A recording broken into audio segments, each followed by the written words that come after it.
Boa tarde, olha aí quem voltou. Eu, galera. Tudo bem? Pra quem não sabe, eu sou a Mariana, eu sou fisioterapeuta. Estou sumida. Feliz 2026 pra vocês. Estava muito cheia de trabalho. E eu vim falar de um tema hoje recorrente que amigos meus sofrem. E muitas pessoas, né? O que eu mais vejo é a gente reclamar da fisioterapia. Caramba, eu fiz pós e eu continuo ganhando mal, e eu continuo sendo péssima, continua acontecendo alguma coisa.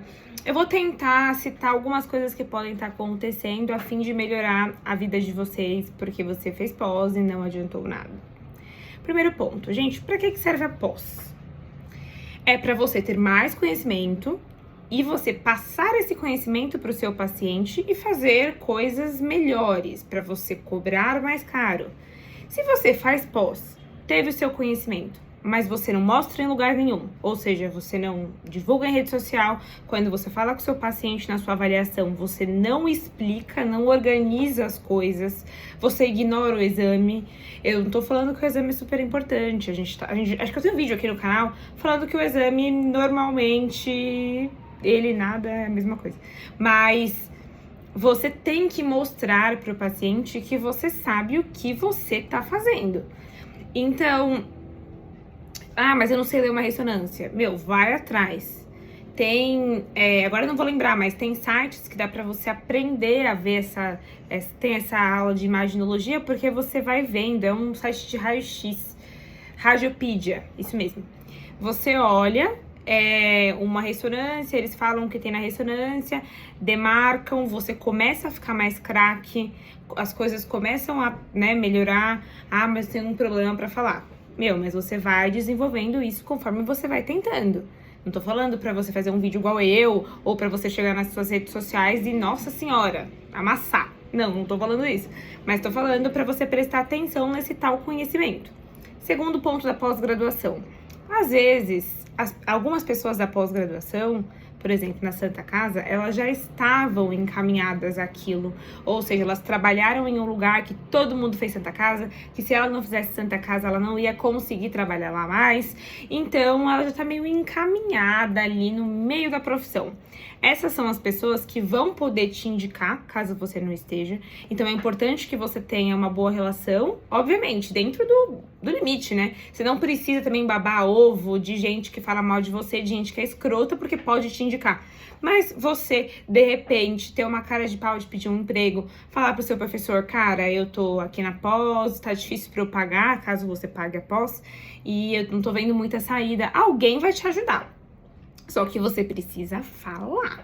Não, você não pode, preciso. Se você não tem nenhum amigo, se você não procura, fica muito difícil.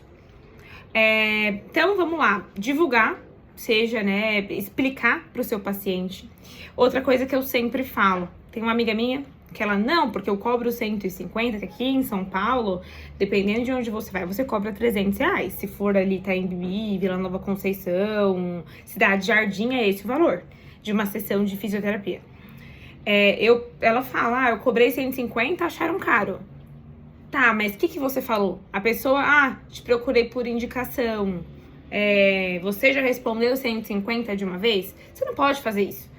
Você tem que falar, oi, tudo bem, boa indicação. Primeiro eu queria saber qual que é o caso por cima, se tem algum diagnóstico, onde você mora.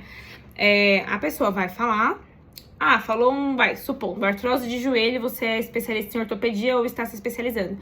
Isso é muito comum, eu atendo bastante.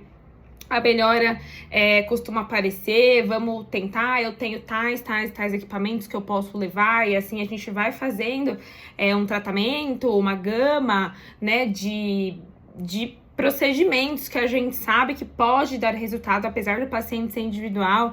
E aí a gente vai fazendo um acordo, qualquer coisa. Se você for muito ruim em negar descontos, fala que é R$200, por exemplo, nesse caso da minha amiga. O paciente chorou, você fala menos. Lógico, dependendo do paciente, é um paciente que mora no Itaim Bibi, na Paulista, falando aqui de São Paulo. Não tem como você cobrar muito menos.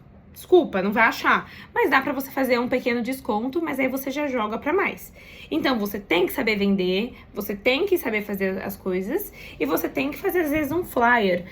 Quando eu comecei a cobrar R$200 pra mais, eu fiz um flyer colocando as línguas que eu falava, porque, né, vocês devem saber, eu sou bilíngue, coloquei as línguas que eu falava, coloquei as minhas especializações dentro de uma coisinha só. Coloquei o que eu levava pro atendimento, coloquei um resumo sobre mim, coloquei os valores do lado, coloquei tudo.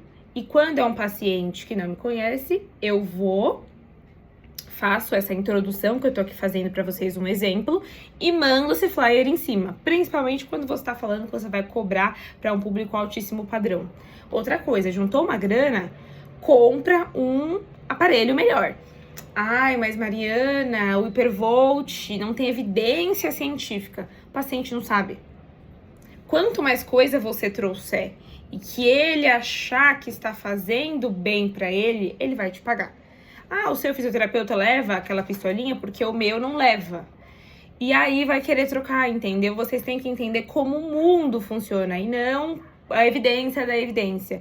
Tem muita gente que trabalha com só evidência e só se ferra.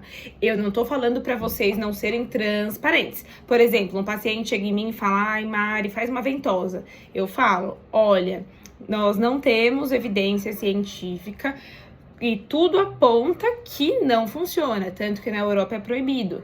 Mas eu não vou te fazer mal. Se é algo que você gosta, tudo bem, não vai dar nenhum problema. Mas saiba que não é algo comprovado. Se você se sentir bem, ok. Principalmente se for um atleta, porque o que tá em jogo é o desempenho do cara, faz. Mas tenha sempre em mente de ser honesta. Saiba onde você tá. Ai, mas eu quero fazer aquela ventosa com sangria. Teve um paciente que falou isso pra mim. Que você corta, faz um corte e puxa na ventosa. Meu. Aí vai vir gente também que vai falar assim: não, mas tem um estudo de ventosa que funciona. Difícil, mas pode ocorrer. Já pega e fala: tá, esse estudo ele é bom? Vamos ler ele com calma? Vamos ver, porque assim, se o estudo for ruim, ele pode estar falando que funciona e não funciona, na verdade. Então, tem paciente que lê artigo, é mais difícil, mas tem. Se o paciente começar a encher muito o seu saco por conta do médico, que o médico mandou, você fala assim: ó, eu não tô entendendo o porquê dessa conduta dele, mas como ele te observou de um outro jeito que talvez eu não tenha observado, eu quero o contato dele pra eu falar com ele. E fala com o médico. Gente, vocês têm que ser mais cara de pau, senão vocês não vão a lugar nenhum. Tá certo? Eu espero muito. São coisas simples, é porque o meu jeito é assim. Então, pra mim, é até meio tonto. Mas muita gente fala: nossa, boa ideia. Nossa, você tem um talento. Então, eu espero contribuir com vocês nisso e que vocês arrumem muitos pacientes, que vocês sejam muito felizes na profissão, não só em 2026, mas na vida, porque a gente estuda, faz pós, vai atrás, rala, acorda cedo, não é pra ficar ganhando R$1.000 por mês. Tá certo, gente? Beijo. Qualquer ajuda que eu puder dar pra vocês, estou aqui.